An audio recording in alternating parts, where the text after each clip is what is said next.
Assalamualaikum warahmatullahi wabarakatuh. Halo semuanya. Perkenalkan, nama saya Nurhayati Insya dari PPG Prajabatan Universitas Negeri Padang. Pada video ini, saya akan membahas mengenai kesimpulan dan refleksi setelah saya mempelajari topik 1 Filosofi Pendidikan Indonesia mengenai perjalanan pendidikan nasional untuk tugas koneksi antar materi. Ki Hajar Dewantara menjadi kiblat bagi para guru sebagai sosok yang diteladani. Sebagaimana yang telah kita ketahui, beliau merupakan Bapak Pendidikan Indonesia. Ki Hajar mengatakan pendidikan sebagai tuntunan, yaitu tuntunan dalam hidup tumbuhnya murid. Pendidikan di Indonesia telah ada sejak sebelum kemerdekaan. Namun, pada saat itu tidak semua orang dapat mengenyam pendidikan. Pendidikan pada saat itu didasarkan pada golongan penduduk, menurut kelas sosial atau keturunan serta golongan kebangsaan yang berlaku. Pembelajaran pada saat itu hanya sebatas menulis, membaca, menghitung, dan hanya untuk mendidik calon pegawai dan mendukung usaha dagang oleh pemerintahan Hindia Belanda.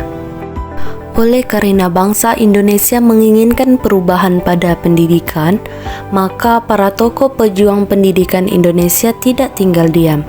Ki Hajar Dewantara menjadi tokoh yang berperan penting dalam sejarah pendidikan Indonesia.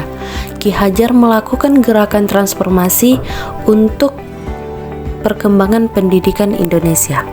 Akhirnya, pada tanggal 3 Juli 1922, Ki Hajar Dewantara mendirikan organisasi Taman Siswa.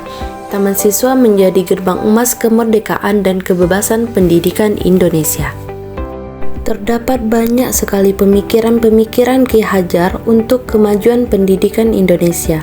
Salah satunya 3 semboyan pendidikan Indonesia yang dirumuskan oleh Ki Hajar Dewantara, yaitu Ingarso Sang Tulada, artinya apabila di depan memberi teladan, Ing Madya Mangun Karso, apabila di tengah memberi ilham atau inspirasi, dan yang terakhir Tur Uri Handayani, apabila di belakang memberi dorongan.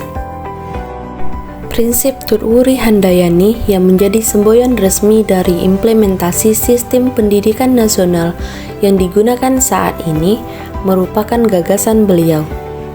Selain itu, menurut Ki Hajar Dewantara, pendidikan akan memerdekakan manusia dari aspek kehidupan. Melalui pendidikan, manusia dididik agar memiliki otonom berpikir dan mengambil keputusan, martabat, serta mentalitas demokrasi. Pemikiran Ki Hajar Dewantara tersebut diadaptasi dan diimplementasikan pada kurikulum saat ini, yaitu kurikulum Merdeka Belajar. Kurikulum Merdeka Belajar memiliki esensi, yaitu kebebasan berpikir yang ditunjukkan kepada siswa dan guru, sehingga mendorong terbentuknya karakter jiwa merdeka. Karena peserta didik dan guru dapat mengeksplorasi pengetahuan dari lingkungan.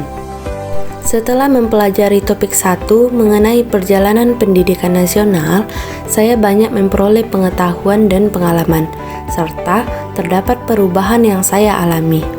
Di antaranya, saya menjadi paham mengenai sejarah dan perjalanan pendidikan di Indonesia, dari sebelum kemerdekaan hingga setelah kemerdekaan, serta pemikiran-pemikiran Ki Hajar Dewantara yang diadaptasi dan diimplementasikan di dunia pendidikan Indonesia saat ini. Selain itu, saya juga menanamkan mindset bahwa sejatinya guru hanya dapat menuntun hidup dan tumbuhnya kekuatan-kekuatan peserta didik sesuai dengan kodratnya dan tidak dapat memaksakan kehendak guru.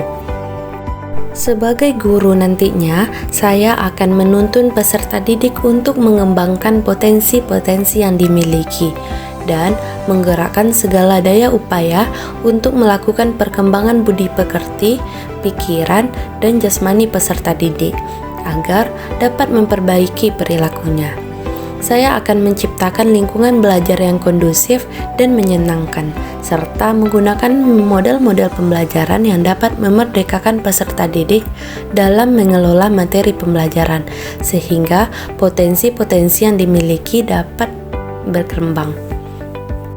Sekian dari saya, terima kasih dan see you next time.